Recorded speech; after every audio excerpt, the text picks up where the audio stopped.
Sono storie che nascono sotto i riflettori e altre che crescono nel silenzio. Quella tra Jayamane e Salabruma, vera, presunta o solo percepita, appartiene alla seconda categoria. Non è fatta di paparazzate plateali o dichiarazioni da copertina. È una storia costruita sui dettagli, coincidenze, presenze che sembrano causali ma troppo frequenti per essere davvero. Ciao a tutti ragazzi e ragazze, io sono Newspage, il vostro reporter di fiducia e oggi sono qui per parlarvi di Jayamane e di Salabruma, ma prima di tutto vi ricordo di iscrivervi al canale e di lasciare un bel like per favore. Jayamane ormai è molto più di un attore, è diventato un simbolo, disciplina assoluta e allenamenti estremi, controllo dell'immagine, zero improvvisazione.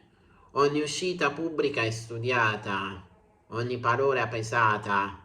Ha lasciato una carriera da avvocato per inseguire la recitazione e quando fa una scelta la porta fino al fondo. Questo lo dice tanto sul suo carattere. Non è uno che entra a metà delle cose. È proprio per questo, quando qualcuno entra nella sua vita, non è mai un dettaglio. Salabruma, al contrario, è una figura più enigmatica. Non nasce come star da copertina, non sembra voler vivere di esposizione mediatica, e forse è proprio questo che ha attirato l'attenzione.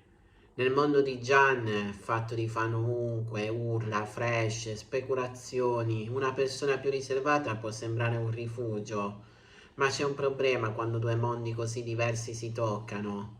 Uno vive di visibilità, l'altro rischia di essere travolto. E qui iniziano i primi sussurri. Stessi luoghi, stessi periodi, assenze sincronizzate dai social, niente di ufficiale, ma abbastanza da far scattare le antenne dei fan più attenti, quelli che analizzano orari, sfondi, dettagli nelle foto, quel tipo di pubblico che non si lascia sfuggire nulla, eppure almeno pubblicamente non hanno mai alimentato il fuoco. Ed è proprio questo che rende tutto ciò più potente, perché il silenzio a volte urla. Ed è qui che entra in scena il famoso gesto, non un litigio pubblico, non un'intervista velenosa, ma qualcosa che sparisce, un'interazione che prima c'era, un segnale che non arriva, un'assenza improvvisa. Nel linguaggio delle celebrità moderne i social sono una lingua parallela e quando qualcosa si interrompe bruscamente non è mai neutrale, è un messaggio sottile ma chiaro. Molti hanno interpretato quel gesto come una presa di distanze da parte di Sara, un modo silenzioso per dire io esito anche fuori da questa storia, io esisto. Jayaban è abituato a guidare nella carriera, nelle scelte, nei ritmi, è uno che costruisce, pianifica, controlla, ma i sentimenti non si gestiscono con un set come un set cinematografico. Quando qualcuno si allontana senza rumore, senza spiegazioni pubbliche, senza scontro, si resta spiazzati, perché non è un nemico contro cui combattere, hai solo un vuoto, è il vuoto più freddo di quasi lite.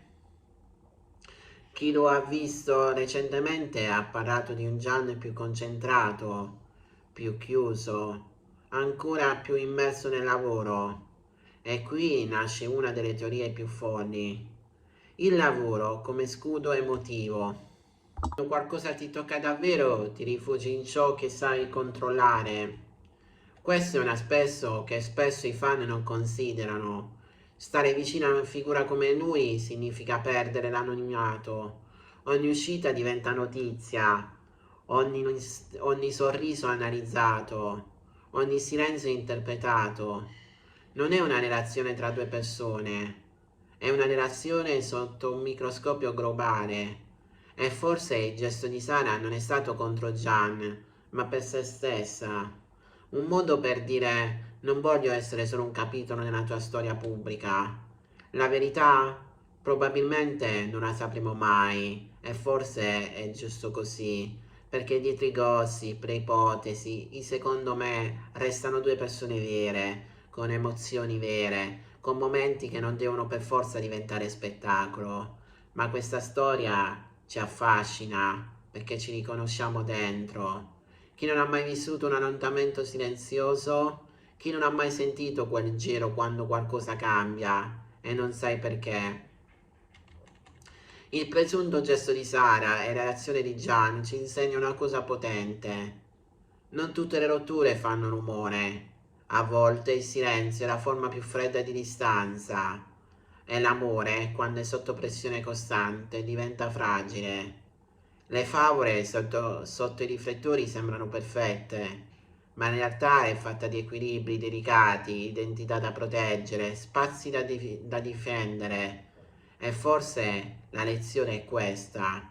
Non basta la chimica, non basta l'attrazione, serve libertà, serve rispetto, serve poter essere se stessi anche accanto a una star mondiale. E mentre il pubblico cerca indizi, loro due lontano dalle telecamere potrebbero aver già scritto il finale. Un finale che non conosciamo, ma che in fondo parla di qualcosa che abbiamo vissuto tutti. Bene ragazzi, il video di oggi finisce qui, spero che questo video sia stato di vostro gradimento, se è così vi ricordo di iscrivervi al canale, di lasciare un bel like, di condividere i video su tutte le pagine social, dal vostro reporter di fiducia è tutto. Ci vedremo in un prossimo incredibile video che non so quando lo farò, ma di sicuro ci sarà. A presto su New Space!